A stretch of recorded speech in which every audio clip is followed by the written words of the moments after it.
For fun, వినోదం తనని తాను తనకు గుర్తింపు కావాలి.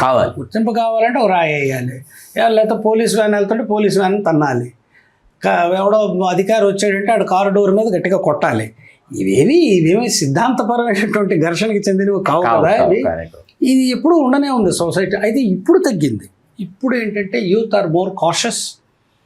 ఇప్పుడు యువకులు చాలా జాగ్రత్తగా ఉన్నారు. ప్రతి ఒక్కరికి అంతో ఎంతో ప్లానింగ్ ఉంది. మరీ ఎవడో క్రిమినల్ తప్ప, మళ్ళీ క్రిమినల్ అంటే ఒప్పుకోరు మన సామాజిక శాస్త్రవేత్తలు. ఎవరు క్రిమినల్, ఎవరు పుట్టుకతో క్రిమినల్ కారు. నిజమే, పుట్టుకతో క్రిమినల్ కారు. ఒక ఇంట్లో 4 అన్నదమ్ములు ఉంటారు, 4 పేదరికంలో మగ్గుతుంటారు, 3 ఏదో కాయ కష్టం చేసుకొని బతుకుతారు. ఒకడెందుకు దోపిడీలు చేస్తున్నాడు అన్నది ఎంత వాస్తవమో. 14 సంవత్సరాల మైనర్ బాలికని 15 సంవత్సరాల గాదే సాయికృష్ణ రేప్ చేసి పోక్సో కేసు ఉంటే అతని మరణం తర్వాత జరిగింది. మృగం అనాలి, మృగాలు మంచివే. వాడు 30 ఏళ్ళ వాడు 3 ఏళ్ళు 4 ఏళ్ళ పసిపాపను రేప్ చేసి చంపాడు అంటే వాడికి తెలీదా? వాడినట జైల్లో ఉంచి సంస్కరించాలట. ఎలా సంస్కరిస్తారు? తెలీదా? వాడు చేసిన పని ఏంటో వాడికి తెలీదా? మహాపాపం అని తెలుసు. సంస్కరించడం అంటే ఆకలితో ఎక్కడో దొంగతనం చేశాడు, ఒక ప్లేటెడ్ అన్నం పట్టుకెళ్ళాడంటే అతను సంస్కరించవచ్చు. తప్పునైనా నీ ఆకలి వేస్తే ఎవరినైనా అడుగు, లేదా కష్టం చేయి, వచ్చిన పని చేయని అవకాశం ఇచ్చి వాడిని సంస్కరించాలి. ఏంటంటే ఆ పరిధి అనేది అవకాశం ఉంది అక్కడ. అతను ఏంటంటే ఇంకా సభ్య సమాజపు దీన్ని దాటి వెళ్ళిపోలేదు అబ్బాయి. ఆ కుర్రవాడు ఎవరైతే గీత కావాలే ఉన్నాడు, ఇంకా గీత దాటలేదు. ఇప్పుడు ఢిల్లీ రైల్వే స్టేషన్లో మీకు అమ్మాయిలు, చిన్న అబ్బాయిలు 12 ఏళ్ళు 10 ఏళ్ళు వాళ్ళు వచ్చి అడుక్కుంటుంటారు. వాళ్ళ దగ్గర నుంచి ఈ స్పిరిట్ వాసన వస్తుంటది. వాళ్ళ దగ్గర నుంచి స్పిరిట్ డెట్ అంటే వాళ్ళందరూ డ్రగ్ అడిక్ట్స్. డ్రగ్స్కి డబ్బులు లేక ఈ స్పిరిట్ తాగడం, ఆఫ్టర్ షేవ్ లోషన్ కూడా తాగేవాళ్ళు ఉన్నారు ఎక్కడైనా దొరికితే. అప్పుడు వాళ్ళను కొంత సంస్కరించవచ్చు. పాపం వాళ్ళు ఏంటంటే పేదరికం అనండి, చెడు మార్గంలో పడ్డారు.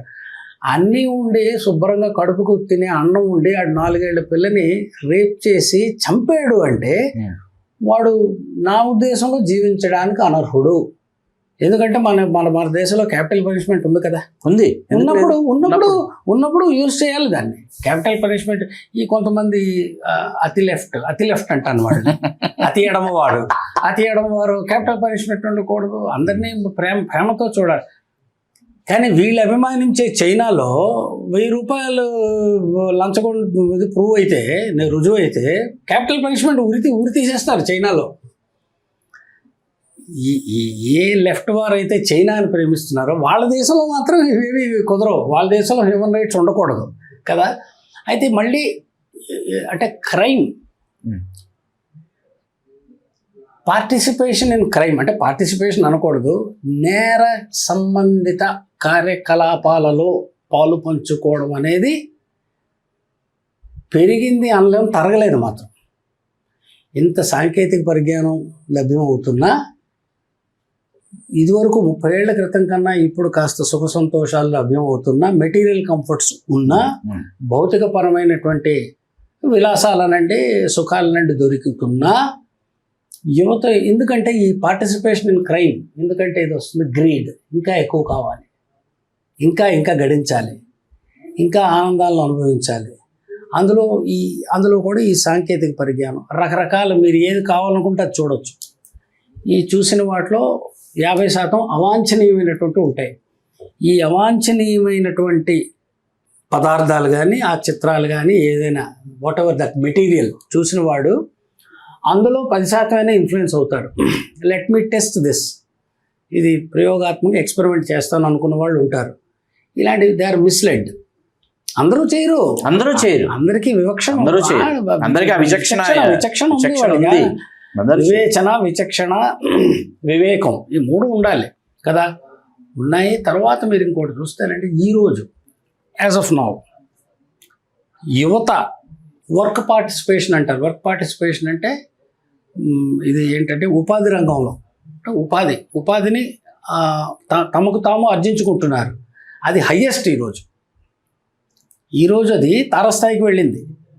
అంటే ఈరోజు రేపు ఇంకా పై స్థాయిలకి ఎగబాకొచ్చది. ఎందుకంటే ఒకప్పుడు అన్ఎంప్లాయ్మెంట్ చాలా సివియర్గా ఉండేది. ఎప్పుడైతే ఈ ప్రైవేట్ సెక్టర్ ఎక్స్పాన్షన్ లేదో, ప్రైవేట్ సెక్టర్ అనేది దాదాపు లేదు ఆ రోజుల్లో, ఇప్పుడు ప్రైవేట్ సెక్టర్ రావడం వల్ల మ్యానుఫ్యాక్చరింగ్, ఇప్పుడు చూడండి మీరు, కార్లు రోజుకొక కారు తయారవుతుంది కదా. ఎన్ని కార్ల ఫ్యాక్టరీలు ఉన్నాయి ఇండియాలో, ఎన్ని ఆటోమొబైల్ షాప్స్ ఉన్నాయి. ఆ కార్లకు మెకానికల్ ఎంతమంది ఉన్నారు? చతుర్చక్ర వాహనాలు నేను అనేది, కార్లు, లారీలు అవి పోనీ, ట్రక్కులు ఎప్పుడు ఉన్నాయి, కార్లు. ఈరోజు రోజుకొక కారు టాటా వాడు దించుతాడు, ఆ హుండై వాడు ఇంకో కారు దించుతాడు. ఈ కార్ల తయారీ తర్వాత కార్ల మెయింటెనెన్స్, మెకానిక్ షెడ్స్, మెకానిక్ షాపులు, ఆటోమొబైల్ రిపేర్, దీనివల్ల లక్షల మందికి ఉపాధి దొరుకుతుందని. అలాగే మన మీడియా, ఎప్పుడైనా ఎరిగామా ఎన్ని ఛానల్స్ ఉన్నాయి? ఇప్పుడు మీ ఛానల్ ఎంతమంది ఉన్నారు ఇక్కడ సిబ్బంది? దూరదర్శన్కు ముందు ఊహించుకోండి, దూరదర్శన్ ముందు ఎంతో మంది పాడగలిగే వాళ్ళు ఉండేవాడు. ఆడు క్లాసులో పాడేవాడు. మాకు చిన్నప్పుడు ఒక ఫ్రెండ్ ఉండేవాడు, ఘంటసాలను దించేసేవాడు. ఏది అట్ ది ఏజ్ ఆఫ్ 12, ఘనాఘన సుందర, 12 ఏళ్ళ కుర్రోడు, మా అందరికి 12-13 ఘనాఘన సుందర పాడేవాడు. వాడికి అప్పుడు వేదికేది, వాడికి మైక్ ఏది, వాడిని ఎవడు చూసేవాడు, క్లాసులో పాడడం, అది కూడా మాస్టర్ వస్తే ఆపేయాలి. ఇప్పుడు జనరేషన్కి చెప్పినా తెలియదు, నమ్మలేకపోతున్నారు. ఇలా ఉండేవా రోజులని. అందుచేత ఏమిటంటే ఇప్పుడు ఉపాధి కల్పనలో, డెఫినెట్లీ ఉపాధి రంగంలో యువత దూసుకుపోతున్నారు. ఇదే కాకుండా కల్చరలీ సాంస్కృతిక పరంగా కూడా ఇన్నోవేషన్స్. ఎవడో ఏ జనరేటెడ్ ఏదో వదులుతున్నాడు, ఎవడో సినిమా తీసేస్తున్నాడు, ఎవడో నా మ్యూజిక్, వాటిలో కొన్ని చాలా క్రియేటివ్గా ఉంటున్నాయి, చాలా క్రియేటివ్గా ఉంటుంది. నా మ్యూజిక్ ఆల్బమ్ అంటున్నాడు, మొన్న వాట్సాప్లో ఎవడో పెట్టాడు, అంకుల్ అన్నాడు. ఎవడో నాకు తెలియదు, అంకుల్ అంటున్నాడు. తర్వాత తరచు చూస్తే ఇప్పుడు పరిచయం అయిన ఫ్రెండ్ కొడుకు అదేదో ఒక స్కిట్ లాంటి తయారు చేశాడు. అది ఏ జనరేటెడ్ టాలెంట్ ఉంది వాళ్ళలో కదా. ఇప్పుడు నేను నా రీసెర్చ్ స్కాలర్స్ ఉన్నారు, వాళ్ళందరూ 30 ఏళ్ళ లోపోళ్ళు, అంటే మా అమ్మాయి కన్నా చిన్నవాళ్ళు, మా అమ్మాయి తోటోళ్ళు. వాళ్ళ సాంకేతిక పరిజ్ఞానం విషయంలో వాళ్ళు నాకన్నా కనీసం 30 ఏళ్ళ ముందు ఉన్నారు. నేను పాత తరం ఉన్నా కదా, do it please go to ChatGPT అంటాను. చాట్ జీబీటీ చూసి చేసేస్తాను. అంటే చాట్ జీబీటీలోకి వెళ్ళడం ఎక్కడో ఆత్మాభిమానం దెబ్బతింటుంది మా తరానికి గూగుల్లోకి వెళ్ళి మీనింగ్ చూడడం అంటే ఎక్కడో ఒప్పుకోదు. మా కాన్షియన్స్ అంగీకరించదు. ఇంతకేదో భాష మీద అంతో ఎంతో పట్టు సాధించాం కదా, ఇప్పుడు భాష మీద పట్టక్కర్లేదు. ప్రతి ఒక్కడు తెలుగులో కానీ ఏ భాష అనుకుంటే ఆ భాషలో వ్యాసం రాసేస్తున్నాడు. ఎందుకంటే ఏ ఉంది కదా. అందుచేత ఏంటంటే technology has made our lives much easier. At the same time technology has led to some complications. కొంత కాంప్లెక్స్, సంక్లిష్ట పరిస్థితులను కూడా క్రియేట్ చేసింది. టెక్నాలజీని ఎలాగ హ్యాండిల్ చేయాలని ఇప్పుడు నాకు దాని మీద ఒక డేటా సైన్స్ ఉంది. ఇప్పుడు నాకు తెలిసి ఎక్కడో చదివాను, నిమిషానికి కొన్ని లక్షల ఫోటోలు అప్లోడ్ అవుతున్నాయి. లక్షల ఫోటోలు వాస్తవం. ఈ కొన్నాళ్ళకి ఈ డేటాను ఏం చేయాలి? అందుకే డేటా సైన్స్ సెంటర్స్ ఇవన్నీ కూడా పుట్టుకొస్తున్నాయి కదా. అదొకటి. తర్వాత ఇప్పుడు కాక్రోచ్ జనతా పార్టీ అనేది బుద్ధిగా మృగం అయిపోయింది అనుకోండి, అదృశ్యం అయిపోయింది అనుకోండి, ఇక ఇలాంటి ఆన్లైన్ మూవ్మెంట్ సక్సెస్ అవ్వవు. ఇలాంటివి కావు.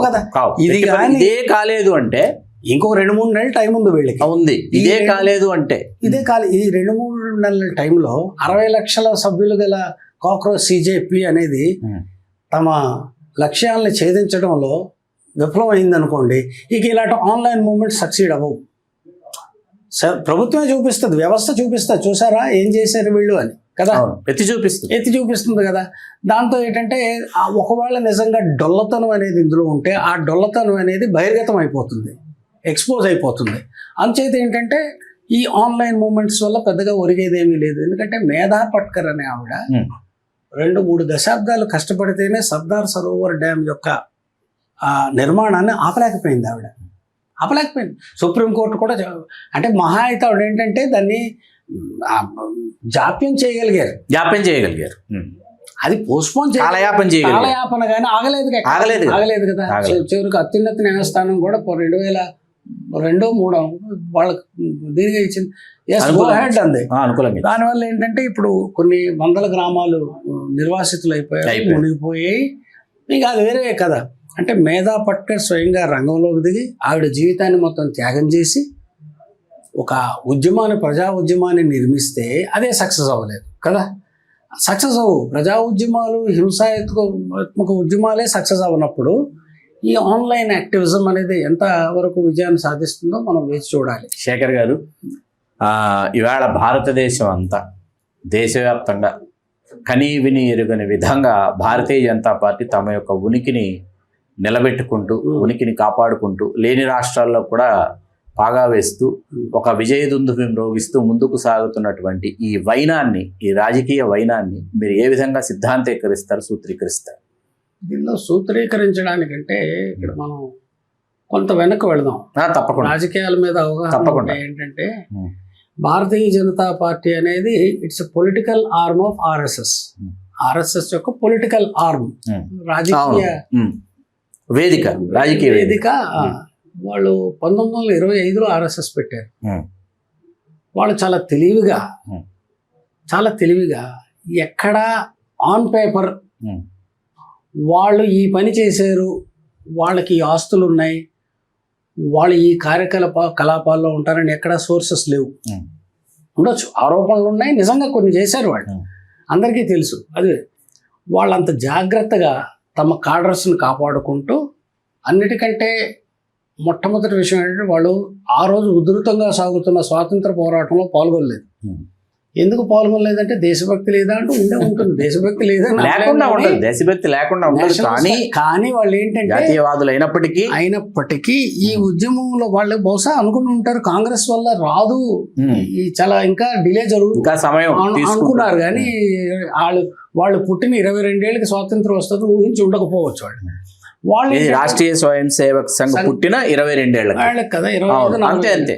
వాళ్ళు ఏంటంటే వాళ్ళు నెమ్మదిగా ముందు తమని తాము బలపరుచుకున్నారు, కన్సాలిడేట్ చేసుకొని తమ సిద్ధాంతం, రకరకాల ఫ్రంట్ ఆర్గనైజేషన్స్ ద్వారా, కొన్ని వందల్లో ఉంటాయి ఫ్రంట్ ఆర్గనైజేషన్స్. వాళ్ళు ఏంటంటే ముఖ్యంగా ఈ ఆర్ఎస్ఎస్లో ఉన్న వాళ్ళు ఎక్కువ మంది బనియా వర్గాలు, బ్రాహ్మణులు, సిద్ధాంతకర్తలంతా బ్రాహ్మణులు ఉంటారు. ముఖ్యంగా మరాఠీ బ్రాహ్మణులు, కొంత కన్నడ బ్రాహ్మణులు. ఇది కాకుండా వ్యాపార వర్గాలు, వీళ్ళు ఏంటంటే తమ వ్యాపారాలు చేసుకుంటూ, ఉద్యోగాలు చేసుకుంటూ, ఆర్ఎస్ఎస్ సగం మంది ఉద్యోగస్తులే, సగం మంది. ఆ ఊర్లో ఏ గ్రౌండ్ ఉంటుందో ఆ ప్లే గ్రౌండ్కి వెళ్ళి వీళ్ళు సైకిళ్ళ మీద లాఠీలు దించి, ఎందుకంటే అది పొలిటికల్ పార్టీ కాదు, సేవా సంస్థగా రిజిస్టర్ చేయబడలేదు, కానీ సేవా సంస్థ, అలా సాంస్కృతిక సేవా సంస్థ. ఇలాగేంటంటే మెల్లగా వాళ్ళు చాప కింద నీరులాగా చొచ్చుకెళ్ళారు, అన్ని రంగాల్లోకి పెనిట్రేట్ అయ్యారు. దీనికి తోడు హిందుత్వ అనేది గట్టిగా 1980 నుంచి హిందుత్వ పాలిటిక్స్, హిందువుల్ని సమైక్యపరచడం, అది కూడా సాధ్యపడలేదు. 90s వరకు సాధ్యపడలేదు వాళ్ళు. ఈ లోపల బాబ్రీ మసీద్ వివాదం వచ్చింది.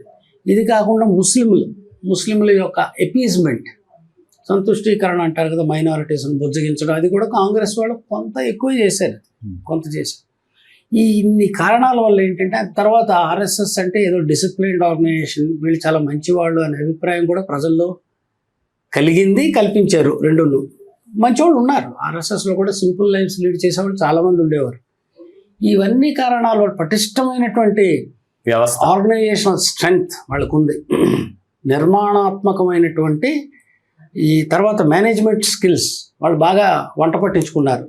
ఈ కారణాల వల్ల ఏమైందంటే 96కి సింగిల్ లార్జెస్ట్ పార్టీగా అవతరించింది. 96 ఏప్రిల్లో గవర్నమెంట్ ఫామ్ చేసిన పడగొట్టేశారు గవర్నమెంట్. ఈ secular versus non secular communal ఈ డిబేట్లో భారతీయ జనతా పార్టీదే పైచేయి అయింది. వాళ్ళేమంటారు, మేము సెక్యులరే, మీరు కమ్యూనల్, మీరు ఏంటంటే మైనారిటీస్ని బుజ్జగిస్తూ ఈ దేశ విభజనకు కారణమైన వాళ్ళని నెత్తికెక్కించుకుంటున్నారు మీరని వాళ్ళు అంటారు. ఇది కాకుండా అది నమ్మేవాళ్ళు చాలామంది, ఈరోజు అది నమ్మేవాళ్ళు కోట్లలో ఉన్నారు. సరే, మీరు నమ్మండి, వాళ్ళు నమ్మిస్తారు. కాంగ్రెస్ పార్టీ, ఇప్పుడున్న రాహుల్ గాంధీ నేతృత్వంలో కాంగ్రెస్ పార్టీ, మిగతా పార్టీలు నా దృష్టిలో అన్నీ ఒకలా ఉన్నాయి. మీరు పోయి ఈ దేశానికి దిక్సూచిలా ఉన్న మహాత్మా గాంధీని దూషిస్తున్నారు. ఈ దేశానికి, ఉపఖండానికి ఆయన దిక్సూచి, ఆయన మించి ఆయనకన్నా గొప్పవాడు ఎవరు లేడని నిర్భయంగా నేను చెప్తాను. ఆర్ఎస్ఎస్ వాడు ఎవరైనా చూస్తే చాలా కోపం వస్తుంది వాడికి. అంతకన్నా గొప్పవాడు ఆసియా ఖండంలో పుట్టలేదు కదా. ఆయన ప్రతిపాదించిన సిద్ధాంతాలు కానీ ఆయన ఆచరించి చూపించాడు. ఆయన ఏమీ చెప్పి ఊరుకోలేదు, ఆచరించి చూపించాడు. ఈరోజు మనం సింపుల్ లివింగ్, ఆయన చాలా నిరాడంబరంగా ఉంటాడు, ఈయన కోరికలు లేవని, ఇవన్నీ ఎక్కడి నుంచి వచ్చాయి? All these things emanated from Gandhian philosophy. పోయి గాంధీ మీద పడ్డారు అందరూ. పై బ్రాస్ ఏమన్నారు, ఆర్ఎస్ఎస్ వాళ్ళాడు, మహాత్మా గాంధీ గొప్పవాడు, అంబేద్కర్ గొప్పవాడు, అందరూ నెహ్రూ తప్ప అందరూ గొప్పవాడు. కింద లెవెల్లో గాంధీని రోజు day in day out abuse చేస్తున్నారు. ఇది అంటే తెలివిగా ఎక్కడా ఆన్ పేపర్ దొరకరు మీరు, కానీ చేసేది చేయించేది ఆ ఫలితాన్ని మీరు అనుభవించేది మీరే. ఇలాంటి సిద్ధాంతంతో తర్వాత పటిష్టమైన యంత్రాంగం ఉంది, పార్టీ యంత్రాంగం, సుశిక్షితులైనటువంటి కార్యకర్తలతో, and a very pungent strong ideology. ఇదేంటంటే ఈజీగా ప్రజల్ని ఉద్యుక్తుల్ని చేసే, ప్రజలను ఉద్రేక పరిచే ఐడియాలజీ ఒకటి చేతిలో ఉంది వాళ్ళకి.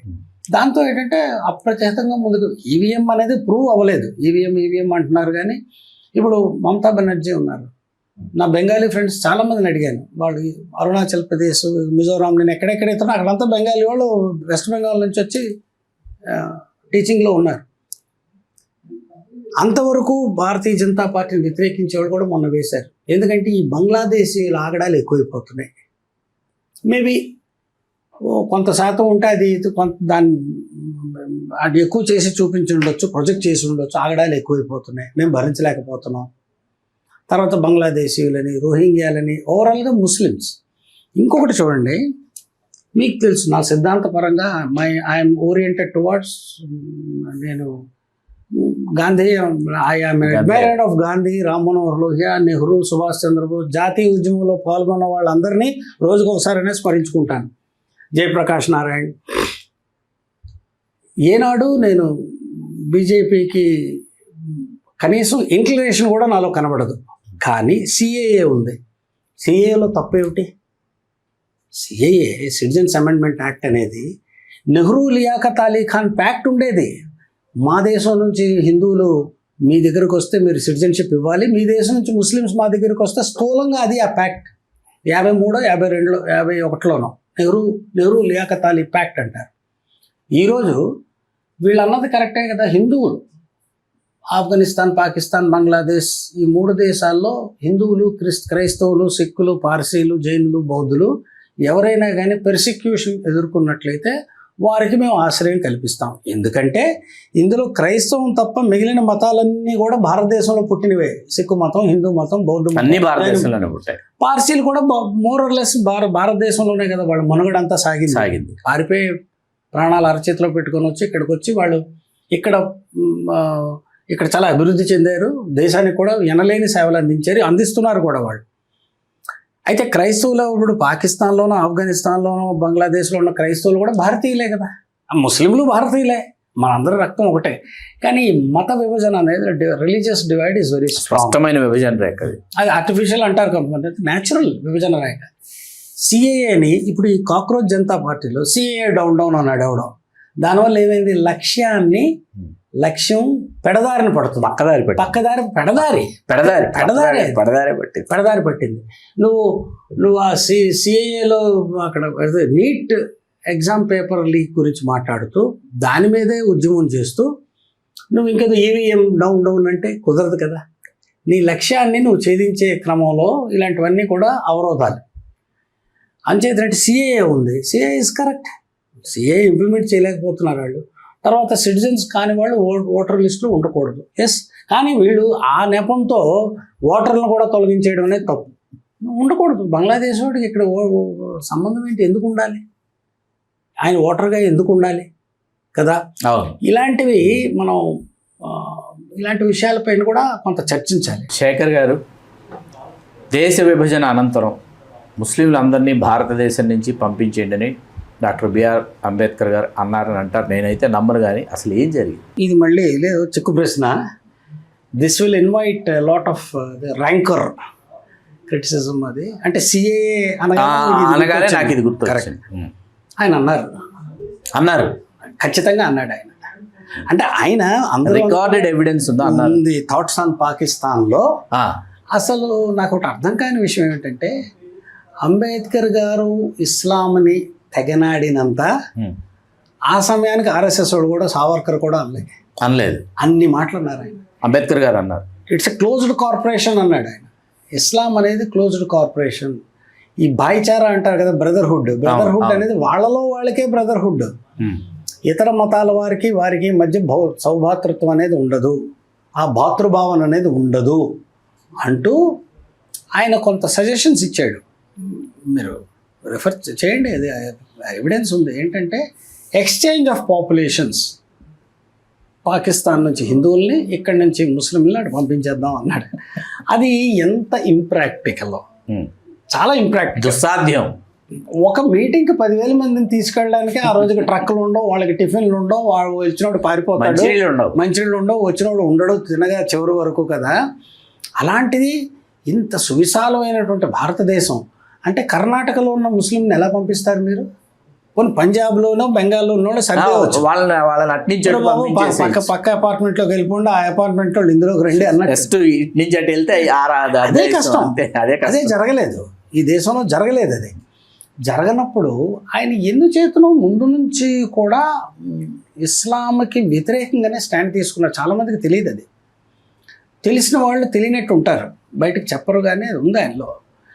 Despite getting help from Muslim league వారు ఈయన రాజ్యాంగ సభకు కానీ ఈయన సెంట్రల్ దీనికి కానీ ఎలక్ట్ అవ్వడానికి వాళ్ళు సహాయం చేసినా ఈ మాటలు అన్నారు ఆయన ఎందుకో మరి. ఆయన అంటే మేబీ అప్ మ్యాన్షిప్ అంటే దళితులు ఏమైనా ఇస్లామిక్ కన్వర్ట్ అయిపోతారనే దీనిలో ఏమైనా ఆయన మనసులో ఉండేదేమో తెలియదు.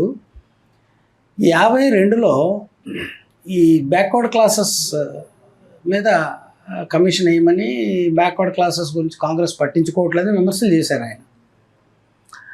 ఆ విమర్శలు చేయడంలో ఒక మాట అన్నాడు ఆయన, జవహర్లాల్ నెహ్రూకి ముస్లింలను రక్షించడం, ముస్లింల ప్రాణరక్షణ ఎక్కువైపోయింది వెనుకబడిన వర్గాల వారి శ్రేయస్సు కన్నా అన్నాడు. ఏమండి, 47-48లో పార్టీషన్ జరిగి దేశ విభజన అత్యంత దురదృష్టకరమైన సంఘటన, అత్యంత హింసాయుక్తమైనటువంటి విభజన. అప్పుడు ఎప్పుడు దేశంలో మళ్ళీ హింస ప్రజ్వరిల్లుతుందో తెలియదు, ఎటువైపు నుంచి ప్రజ్వరిల్లుతుందో తెలియదు, ఎవరిని నరికి. అందులో అక్కడి నుంచి హిందూ సిక్కులు రిఫ్యూజీస్ వస్తున్నారు. అక్కడ తమ వారిని కోల్పోయి కళ్ళెదురుగా నానా అరాచకాలు అన్నీ చూసి వాళ్ళ స్త్రీలు కానీ అట్లా పిల్లల్ని అందరినీ కోల్పోయి, వృద్ధుల్ని కోల్పోయి ఇక్కడికి వస్తున్నారు. కుటుంబాలు తరలి వస్తున్నాయి లాహోర్ నుంచి, కరాచీ నుంచి. ఆ పరిస్థితుల్లో అందులో ఒక్కడొక రాయి వేసినా ఇక్కడ మసీదు మీద దేని మీద కానీ అయిపోయింది. కొత్తగా ఏర్పడిన రిపబ్లిక్ మనది, దాన్ని రక్షించుకోవాల్సిన బాధ్యత మనది ఉంది. అంటే మొట్టమొదటి ప్రాధాన్యత అంశం ఏమిటి? ముస్లింలని కాపాడాలి. మనం థియోక్రటిక్ స్టేట్ కాదు, మతపరమైన రాజ్యం కాదు పాకిస్తాన్ లాగా మనది. ఇక్కడ అందరు మైనారిటీల ప్రాణాలని మనం కాపాడాలి. వాళ్ళు వీళ్ళని చంపారు, వాళ్ళు వీళ్ళని చంపారు పార్టిషన్ టైంలో, అది జరిగిపోయింది. అది ఈ మాట అన్నారు ఆయన స్థాయి వ్యక్తి ఆ మాట అనకూడదు. మైనారిటీల ప్రాణాలకు రక్షణ కల్పించాలి ప్రభుత్వం, వెనుకబడిన వర్గాల శ్రేయస్సు కూడా చూడాలి. ప్రాణాలకి వచ్చిన అపాయం ఏమీ లేదు ఇక్కడ కదా. అందుకే కాకా కలల్కర్ కమిషన్ వేశారు. ఆ కమిషన్ కూడా సరిగా అది ఏంటంటే వాటికి మార్గదర్శకాలు ఉన్నాయి కమిషన్, కానీ వాటి ఏంటంటే కంక్లూడ్ చేయడంలో ఎవరు బ్యాక్వర్డ్ కాదని దానిలో సైంటిఫిక్ అప్రోచ్ అనేది మనకు లేదు, ముఖ్యంగా వెనుకబడిన వర్గాల విషయంలో. అంచేత ఏంటంటే మళ్ళీ ఆయన దగ్గరికి వస్తే అంబేద్కర్ గారు క్లియర్గా ఎక్కడో ఆయన ఎగ్జాంపుల్స్ ఆర్మేనియాలో ఇలా జరిగింది, యుగోస్లేవియాలో ఇలా జరిగింది, ఆయన అన్ని యూరోపియన్ ఎగ్జాంపుల్సే ఇచ్చేవారు. ఆయన ఎప్పుడు కూడా ఆయన ఇన్స్పిరేషన్ కానీ ఆయన చరిత్రను అనలైజ్ చేసే విధానం కానీ అంతా కూడా యూరోపియన్ పాశ్చాత్య దీనికి చాలా దగ్గర అంబేద్కర్ గారు. ఆయన అన్నారు పాశ్చాత్య దేశాల ఉదాహరణలో అది ఆర్మేనియా అంతా కలిపితే ఎంత ఉంటుందండి? ఆర్మేనియాలో ముస్లింలు, అదే యుగోస్లేవియాలో క్రిస్టియన్లు, సెర్బియాలో ఎవరో అంటే వీళ్ళు ఎంతమంది ఉంటారు? మన 3 జిల్లాలు అంత ఉంటారు. వాళ్ళని ఇందులోకి పంపించారు, వీళ్ళని అందులోకి పంపించారంటే అది చాలా చాలా అలాంటి ఎగ్జాంపుల్స్ ఇక్కడ కుదరవు. ఇండియా లాంటి సువిశాలమైన భారతదేశం. మీకు ఈస్ట్ పాకిస్తాన్కి అవతల ఎవడైనా హిందూ ఉన్నాడు అనుకోండి, ఈస్ట్ పాకిస్తాన్కి అవతల బహుశా మిజోరాం, త్రిపురలో ఉన్న ముస్లిము లేకపోతే హిందువు ఇటు రావాలంటేనే ఆ రోజుల్లో ఎంతో కష్టం కదా. ఈ రోజుల్లోనే కష్టమైనప్పుడు ఇలాంటి ట్రాన్స్ఫర్ ఆఫ్ పాపులేషన్ అన్నారు ఆయన. ఇప్పుడు మీరు నమ్మట్లేదు అన్నారు కదా, అన్నారు ఆయన, ఖచ్చితంగా అన్నారు. ఇక్కడి నుంచి పంపించేయండి అన్నారు. ఇంకా కొన్ని మాటలు అన్నారు, యుద్ధం వస్తే రేపొద్దున ఆఫ్ఘనిస్తాన్తోనో పాకిస్తాన్తో యుద్ధం వస్తే ఇక్కడ ముస్లింలు వాళ్ళ పక్షానే పోరాడతారని కూడా అనేసారు ఆయన. ఈ మాట కూడా అన్నారు. అనేసారు ఆయన. అన్ని అనకూడదు. ఆ స్థాయి వ్యక్తి చాలా ఆయన ఎందుకు ముందు నుంచి ఇది చాలామంది అంబేద్కర్ వాదులు ఒప్పుకోరు, విన్నట్టుంటారు. అప్పుడేదో అన్నాళ్లే అంటారు. మరి అప్పుడేదో అని అంత విజ్ఞుడు, అంత మేధావి, ప్రపంచ మేధావి, వరల్డ్ క్లాస్ ఇంటలెక్చువల్ ఎందుకు ఇలా ఇలా ఇలా ఈ నిర్ణయం ఎందుకు అంటే ఈ భావజాలాన్ని ఈ స్టాండ్ ఎందుకు తీసుకున్నారో అర్థం అవ్వదు. ఆ రోజు మహాత్మా గాంధీ అన్న ఆయన లేకపోతే వాటికి మెసకరి జరిగిపోయేది ఆ రోజు. ఈరోజు ముస్లింలు ఆయన పేరే ఎత్తరు, మహాత్మా గాంధీ గారి పేరు ఎత్తకుండా ఎవరెవరో పేర్లు ఎత్తుతారు. రాజ్యాంగం అంటారు. మీ ధనమాన ప్రాణాలను రక్షించింది రాజ్యాంగం. వచ్చేసరికి గాంధీ రక్షించేశాడు, మిమ్మల్ని రక్షించేసాడు పూర్తి స్థాయిలో.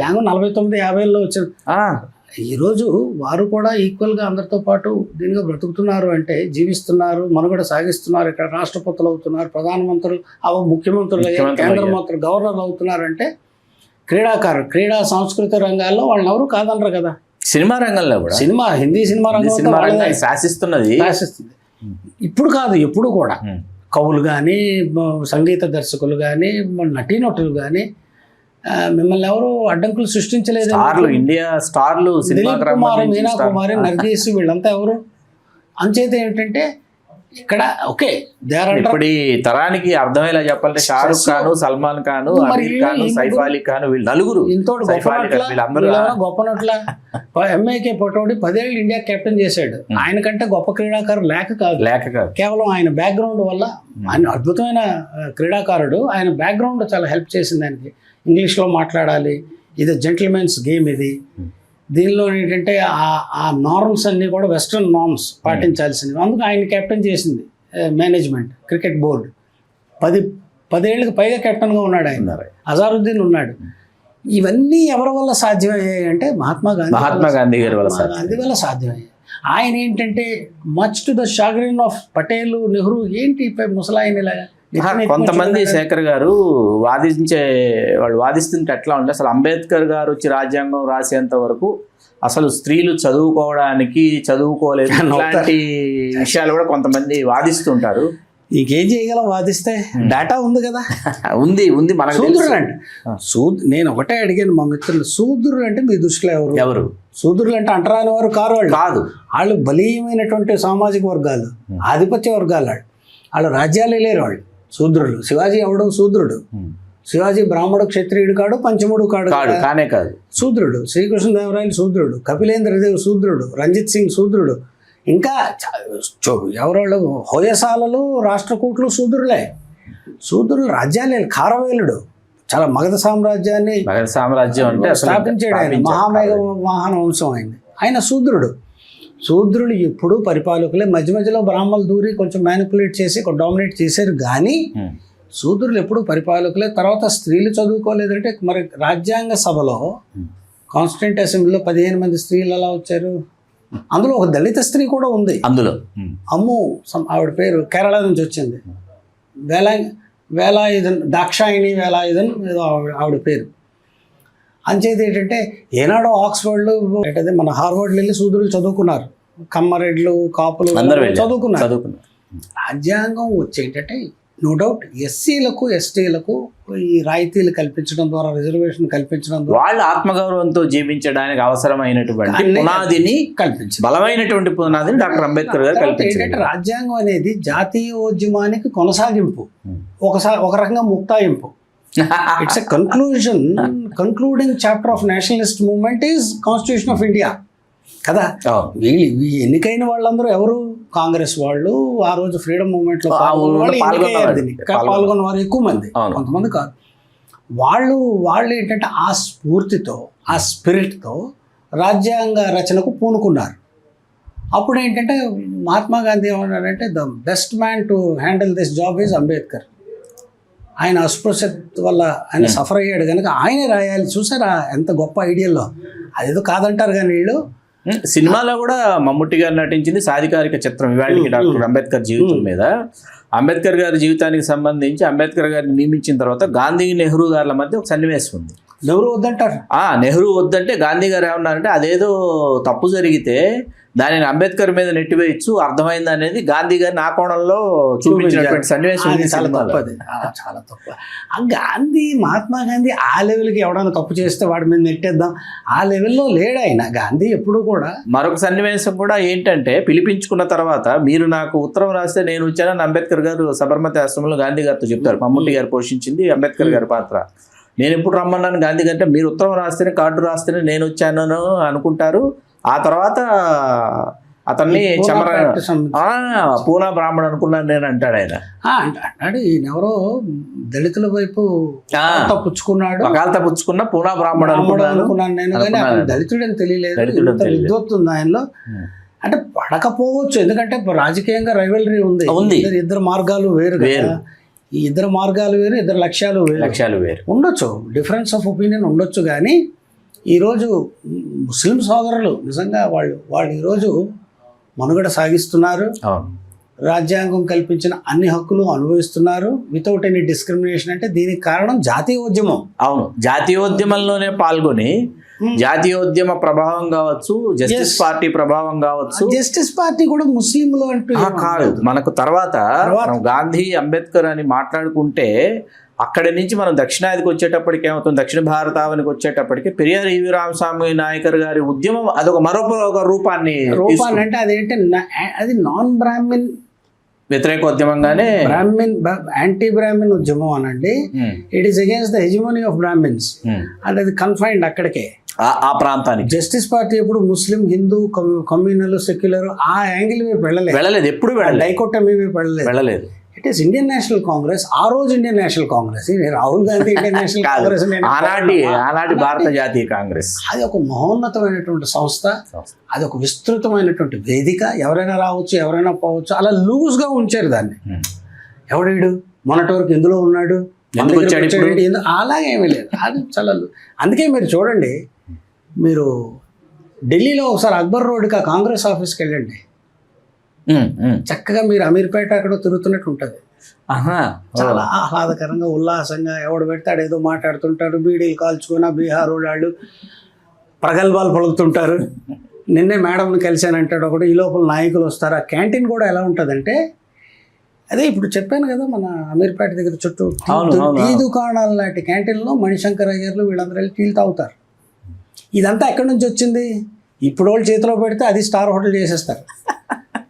నాంపల్లిలో కాంగ్రెస్ ఆఫీస్కి వెళ్ళండి, గాంధీ భవన్ ఏమన్నా ఎప్పుడు వచ్చావు ఈ మాట ఓపెన్ టు ఆల్ అన్నట్టు ఉంటుంది అది. అవును, మరి చాలా సార్లు అంటే ఒకసారి ఎన్టీఆర్ భవన్కి వెళ్ళండి, ఎలా ఉంటుంది? Star hotel. ఎందుకు వచ్చాము ఎక్కడికి అనిపిస్తుంది. మా సారు అపాయింట్మెంట్ ఉందా? ఫస్ట్ ఇది పార్టీ ఆఫీస్ లా ఉండదు, చాలా ఇబ్బందికరమైన ప్రైవేట్ లిమిటెడ్ కంపెనీ, ఇబ్బందికరంగా ఉంటుంది. ఇదే కాదు, కమ్యూనిస్ట్ పార్టీల ఆఫీసులు కూడా ఇంత కార్మిక వర్గాలు మగ్దుం భవన్కి అక్కడికి వెళ్ళండి మీరు, అక్కడ అంతే. సుందరయ్య విజ్ఞాన కేంద్రంకి వెళ్తే అక్కడ ఒక పెద్ద ఆయన ఉండేవాడు, ముసలాయన. ఎందుకు వచ్చారు, ఎవరు మీరు, ఆ పుస్తకాలు లేవు అంటాడు ఆయన. ఇది ఎక్కడ, మీరేమో వర్కింగ్ క్లాస్ అంటారు, సామాన్య ప్రజలు అంటారు. నేను అన్ని పార్టీ ఆఫీసులు ఢిల్లీలో చూశాను, అన్ని ఈ పార్టీ ఆ పార్టీ. ఎక్కడైనా ఈ అట్మాస్ఫియర్ కాంగ్రెస్లో ఎందుకు ఉంది అంటే, ఎంత కరప్ట్ పార్టీ అయినా, ఎంత దగుల్బాజీల పార్టీ అయినా, ఇది ఎందుకంటే అక్కడ నుంచి వచ్చింది. 100 ఏళ్ల క్రితం ఇప్పుడు కాంగ్రెస్ వాళ్ళకి అప్పు చెప్తే వీళ్ళు స్టార్ హోటల్లా చేసేస్తారు దాన్ని. సో ఇది సీరియస్ విషయం కాదు. అంటే ఆఫ్ ది కఫ్ నేను మీతో షేర్ చేసుకుంటున్నాను.